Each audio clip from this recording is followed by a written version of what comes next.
Alright, this time, for sure... So...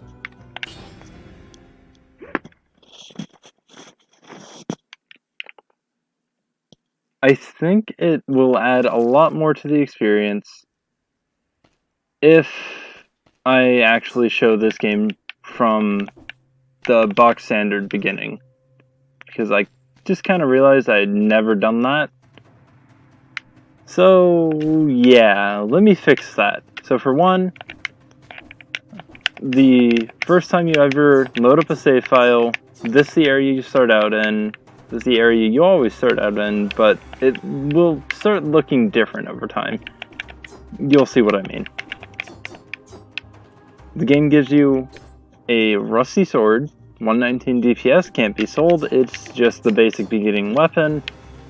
And the game teaches you how to jump. You can jump onto these, and your character will automatically grab any ledge that they can grab and pull themselves up onto it. Also, if you press down and A, you will drop through platforms, like so. Pressing RB will open a door. However, I do want to show you something. Rolling through a door will smash it open. We'll get through, like, I think I've shown what that does already in the first video. The first video was more just to really show some of the gameplay. This will be the proper start of a playthrough, because the first video was made using my first save file, which is just kind of my most progress. I figured it'd be easiest to really demonstrate some of the mechanics of the game with something that is further into the game. That said, time to proper get started. This is the Tomb Raider, if I'm not mistaken. Aren't you the headless fellow that's been getting around? Yeah, that's me. What's the matter? Cat got your tongue? Yes, that's right. No tongue. Anyway, it must be strange to be back from the dead. Oh well. I mean, surely you must have noticed. Not really. You can no longer die. I don't really understand it. But you're not the first to find yourself in this situation, if that's what you want to know.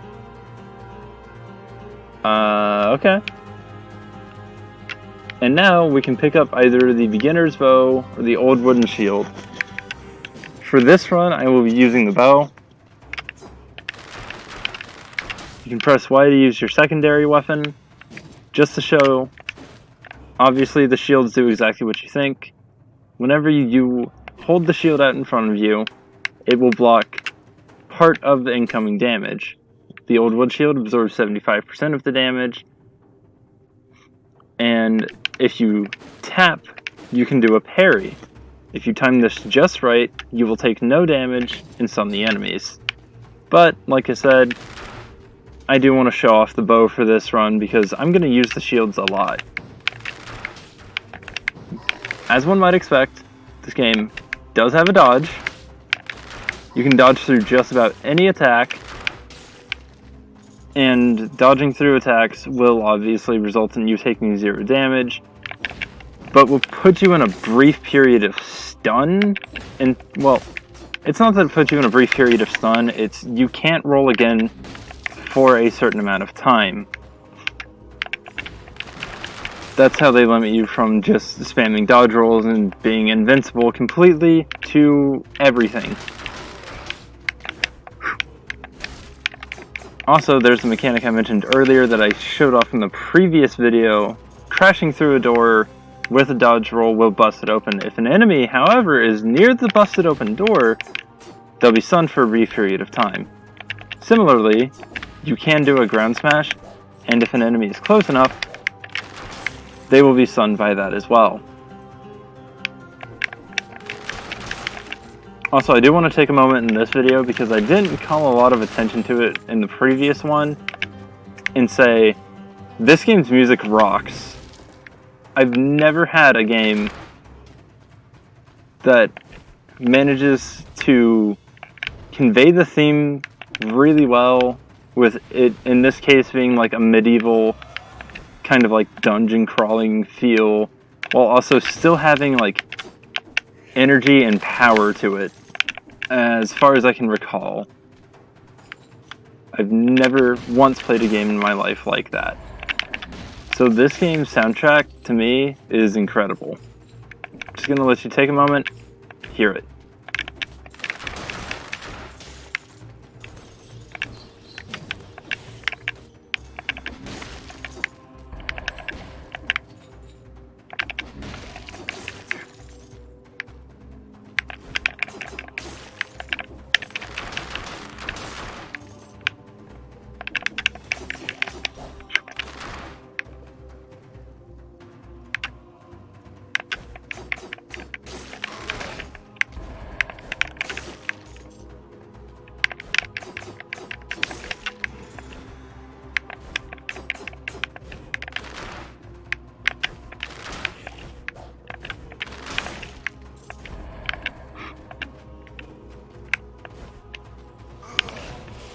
Whew, that's a lot of ads right there. I don't like that. Now you're probably wondering why I don't like that. Well, aside from them just being enemies, there's also the fact that I'm trying not to take any damage currently. Solely because there is a reward that you get if you manage to kill X number of enemies without getting hit. We should see that hopefully on this run. Also, here's a shopkeeper. As one might expect from a shopkeeper, he sells stuff. As a matter of fact, you might even say that he dead sells stuff. Ha ha ha ha. Yeah, that kinda sucked. Alright, this should be the enemy. Yep, you see that little floating skull icon right there? That is a marker for killing X number of enemies while taking no damage. You want to see that as often as possible because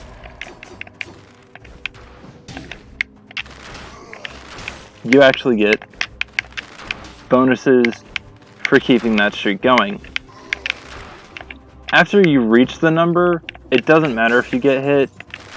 All that matters is that you've reached the number prior to getting hit, which that's why I didn't really care that I took that arrow just then, because you know what? Sometimes you just take damage.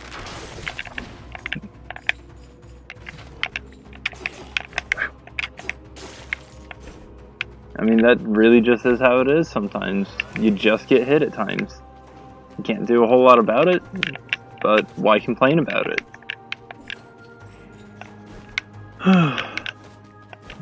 So I do want to throw out a disclaimer that, as probably evident from the fact that I got hit at all,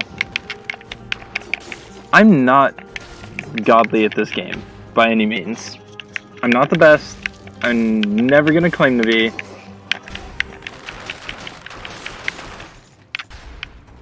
I'm just out here to enjoy playing the game and make videos about it.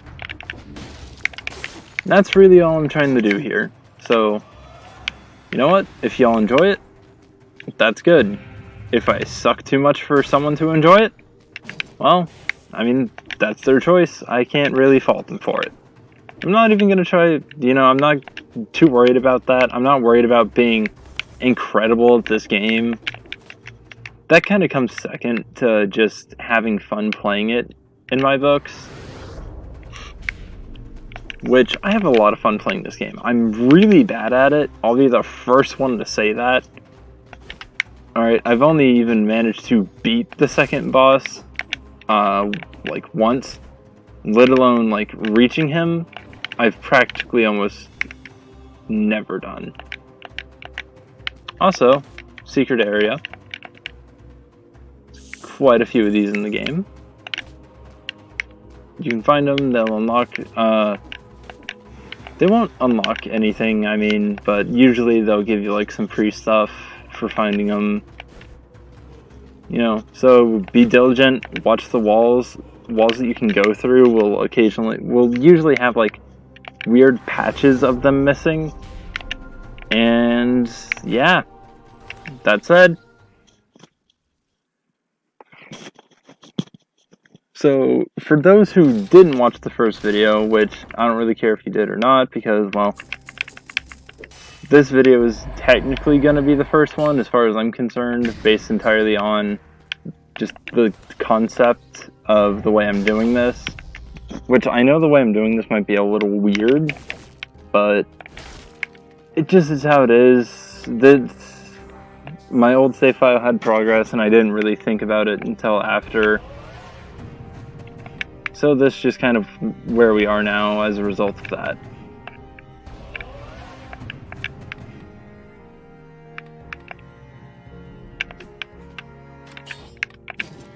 So, allow me to explain, because I kind of skipped through it. This man here is the collector. I skipped his dialogue because it's really nothing interesting. Those glowy things that you get are called cells. You give them to him, and he will use them to... he will use them in order for you to unlock new stuff. He's your unlockables. This is mutations. You can pick up any of these mutations. It says what they do next to them. Combo is a damage bonus for killing an enemy. Killer Instinct reduces cooldown on your skills, which is the left and right trigger buttons there. For almost a full minute, or no, that's half a second actually, for each enemy killed in melee combat. Hunter's Instinct, it's the same thing, but reduces it by less for each enemy killed via ranged combat. So without using melee attacks, basically. Blind Faith, if you parry successfully, it reduces your skill's cooldown by 2.5 seconds. Necromancy, whenever you kill an enemy, you will get health back. Also reduces your malaise infection level. That is a mechanic that is not really important until much later. Ammo is double ammunition, dead inside, plus 50% health, but food no longer heals you, and you have 6 malaise infection counter just from picking this up. It's got Oris Leox, or Igdar, I guess. I'm not sure how to pronounce that. If anyone wants to tell me, feel free. Saves you 1 time if you die. Not be dropped once upon pickup. So, or it cannot be dropped once picked up. So, what it means by that is you have this little reset mutations option. This will never reset off of you. So, basically it takes up a slot for the rest of the run, but it will resurrect you if you die once. Believe it or not, I've never used this at all. Usually I pick up like Necromancy, Combo, and Blind Faith. But since I do kind of want to show off ranged weapons a little more, I'm probably going to take ammo. And then this is a potion and health restoring station, but as my character so kindly explained to us, I don't need it. You know why? Because I did all that without taking a lot of damage. My point is I got all my health back by the end of it. I was gonna say any, but then I remembered that there was at least once that I did get hit. So,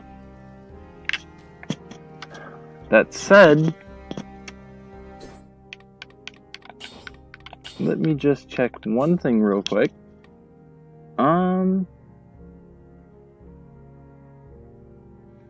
You know what?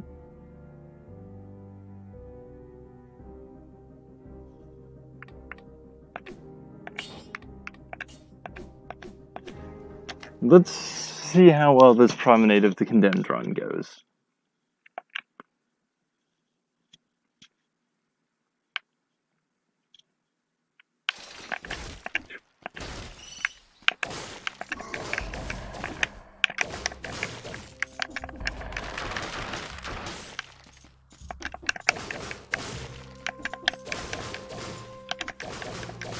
So, something I should go ahead and address right out the gate. These sword boys can teleport, but They also really don't seem to know how to handle the electric whip at all. That is to say, whip them from above and they're just kind of dead.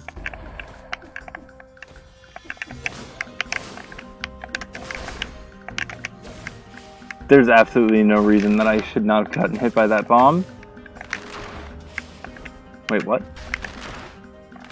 Oh! I had no idea about that. See, so this is... Because I have not used ranged weapons a ton, so this is also a learning experience for me in a way. I had no idea that you could actually crouch and use ranged weapons at the same time. So what's the freest route here? This doesn't even get hit by anything. So then I just kind of dodge this one, like so, and we're good.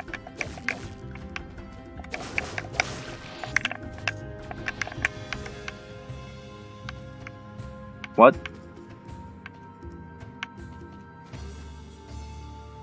I'm not sure why he felt the need to teleport in there, but okay.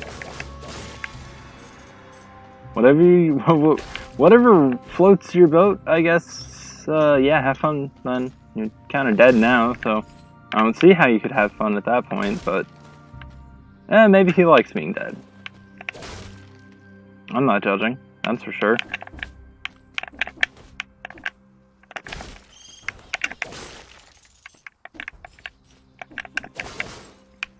I mean, hell, man, if being dead was as fun as this game makes it out to be, I'd sure... I'm not saying I'd want to be dead, but I'm saying I wouldn't be complaining if I was.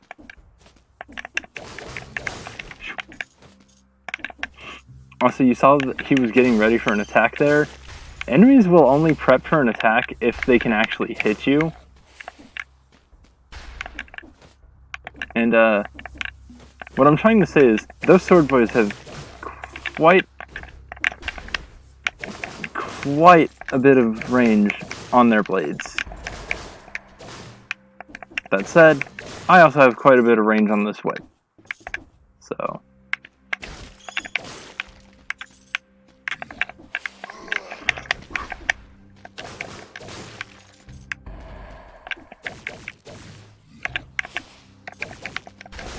Also, for those wondering, yes, you can mid-air dodge roll.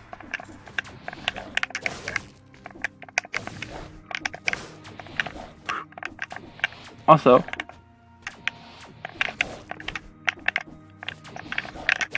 another mechanic of these sword lads is they know how to teleport, which can be very frightening.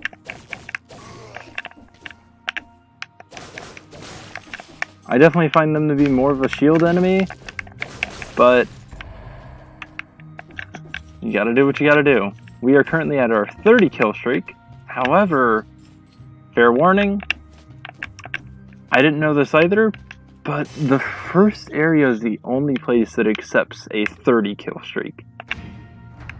And that's right. In order to get the streak bonuses for example, this area, you have to kill a lot more enemies without getting hit. In this area, you're gonna be shooting for 60, which can be really hard, especially with this. This is an area that only appears once, and it can be a real pain. Now, as you can see, we don't have a way out of here. We have this weird flesh looking thing we can tickle. Well, here's our way out. This is an elite.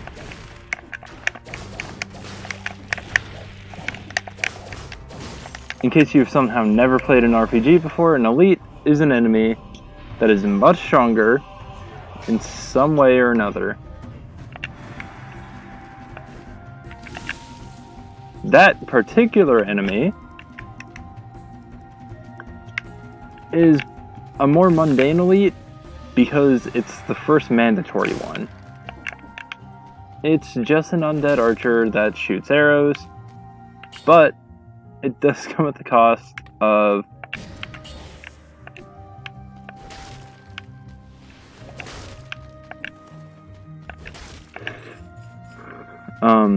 The fact that any elite in the entire game is also always accompanied by a horde of infinitely spawning mini zombies. These guys, but smaller, basically. Also, here's another thing. The game never explicitly states this. Check this. Electric Whip will in fact electrify the water. This, by itself, I think makes this weapon just that much more, like, useful. A lot of people don't like it. I like this weapon a lot. First of all, it auto-targets, and you really can't go wrong with something that does the killing for you.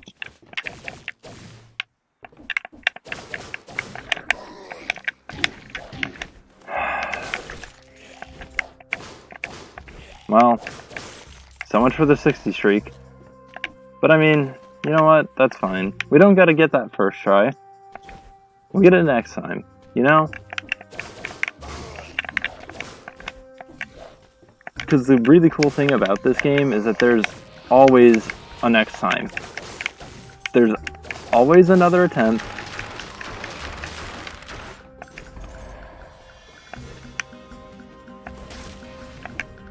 There's always a retry.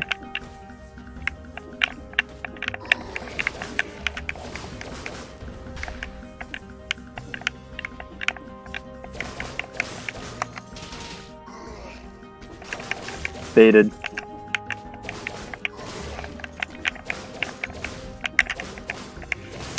Now, it doesn't auto-target for you, by the way, so hard that you literally don't even have to watch what direction you're facing. The game still makes you do that much by yourself.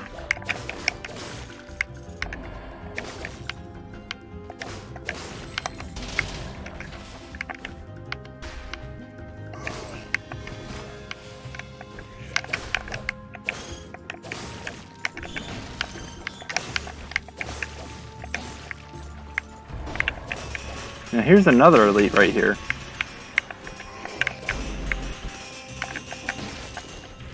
And this one's even my least favorite kind.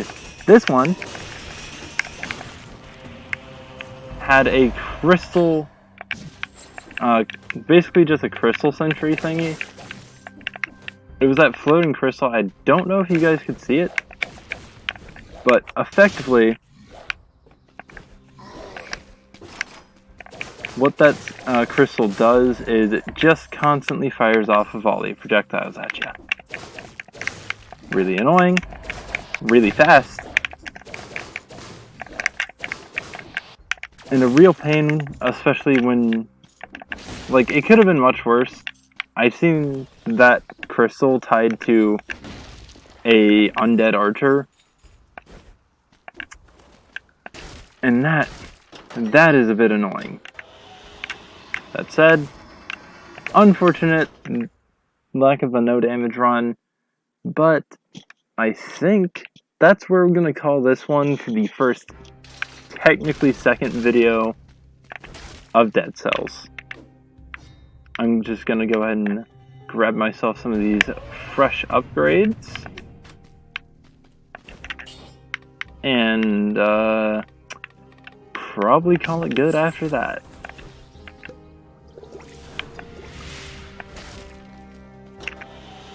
So, I'll see y'all next time, where we're going to be moving right along to the ramparts.